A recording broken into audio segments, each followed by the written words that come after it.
Good afternoon, everybody. Have you just ever had one of them days where you think, man, why'd I even get out of bed this morning? Well, that's been this Monday. So you're probably wondering why we've got the excavator, the lowboy, the service truck, all in this field. Well, I'll tell you why. Because it's been one hell of a Monday. So, the gleaner decided that it was going to lose its right rear steer tire and rim because the bearings went out. Down in the worst possible spot you can imagine, out in the muck, the wheel bearings decided that they were going to peace out. So, brought the service truck down here with the crane to pick it up so I could fix it.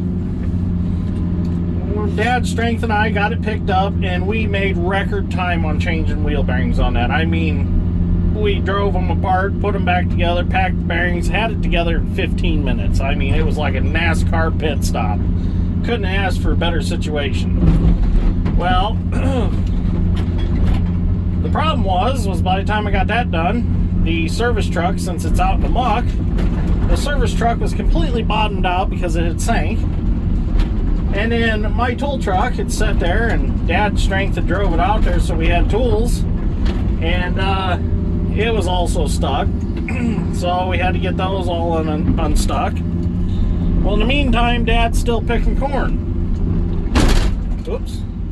Well, he proceeds to bury, I don't know if you can see it, it's out there, the 1660, to the point where we couldn't get it out with the 4955 in the grain cart.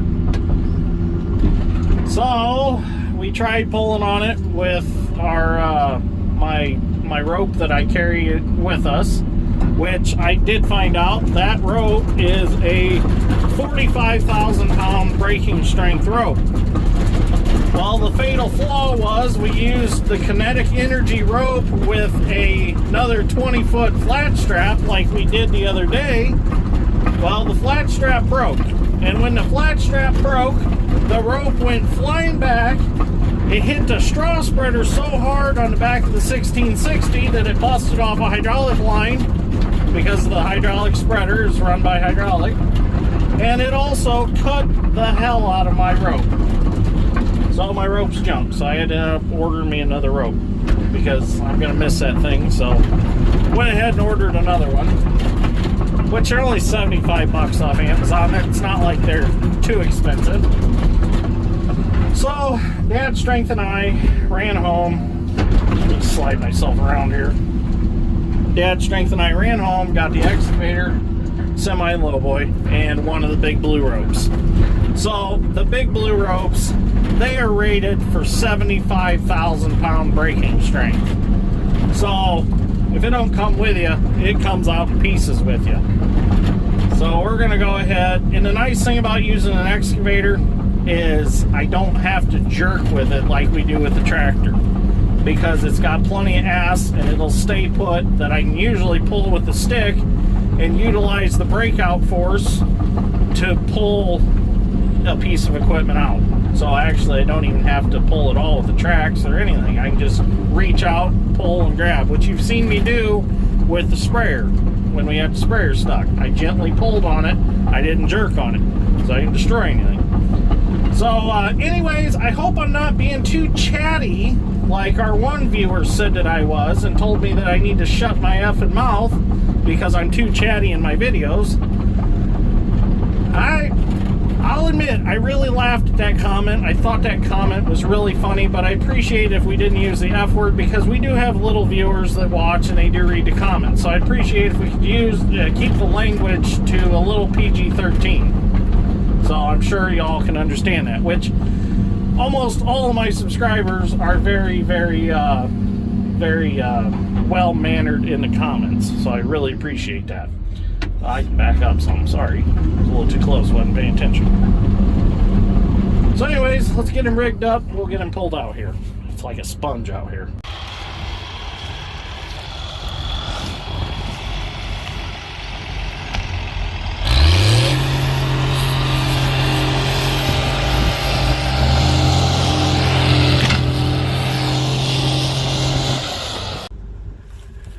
Well, so as you can see, she's down pretty good. I don't think the head's quite all the way up, but it's wet. He tried to back out. He did over here. The idea was we were going to pick up to where we thought that we should stop, and then the rest of this I was going to pick with the tracks on the L2 once we get them put on. So, but it was going good for a while, and that's what happened to me over on the other side. Was I had backed up because it was too wet, and I backed around and it just sat down on its ass, and there I sat. I'm like, I knew right away what happened. The wheel fell off. Okay, let's see if we can get him out.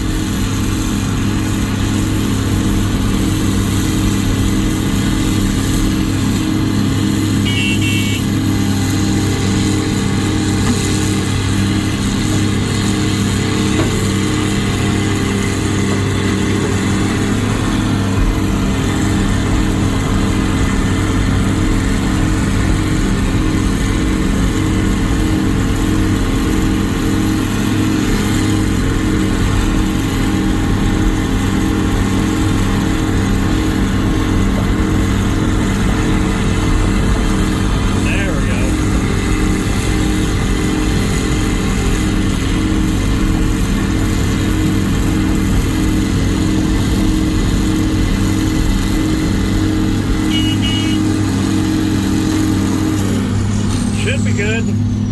That wasn't too bad.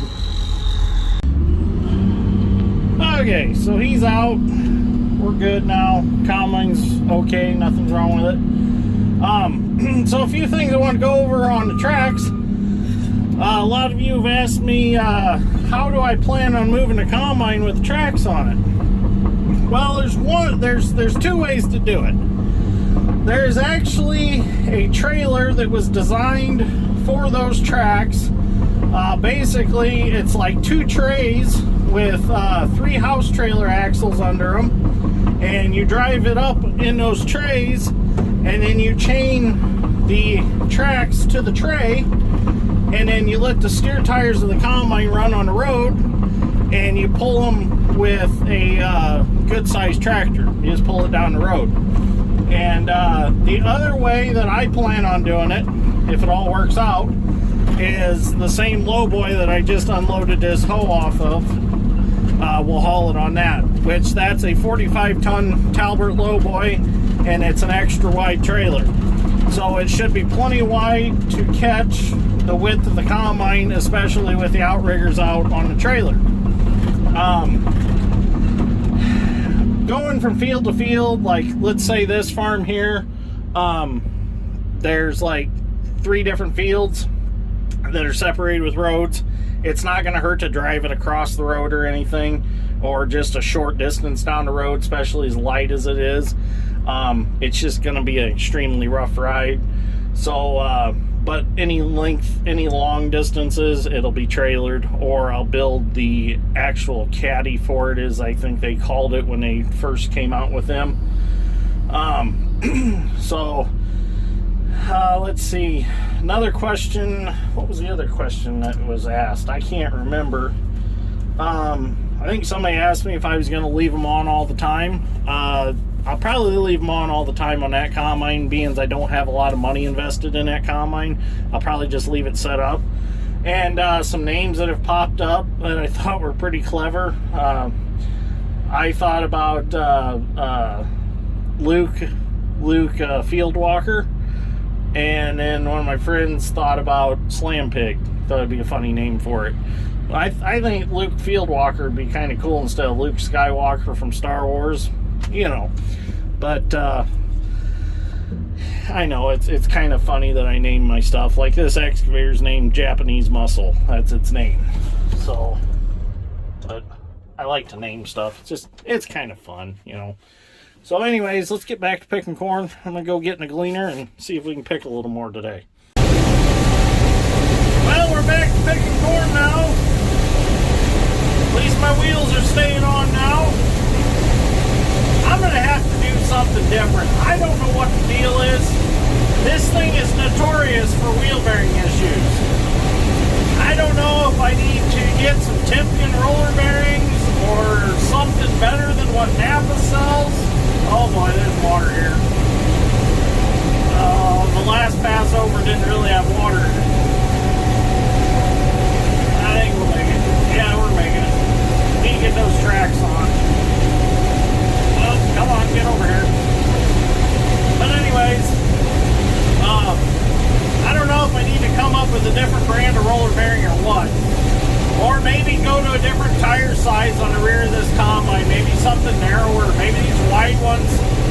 just too hard on the outer wheel bearing. It's always the outer smaller one that's an issue. I've really considered trying to go get a different steer axle out of like a case combine or something and putting on it. See if that would help. I don't know. It's just very discouraging. You know, I think it's happened 6 or 8 times now. It's just a pain in the butt. The bad part is every time it happens on the right-hand side, the tire on the left-hand side comes up and smashes the damn platform on the side, shoves the auger support all up, and bends the battery tray up.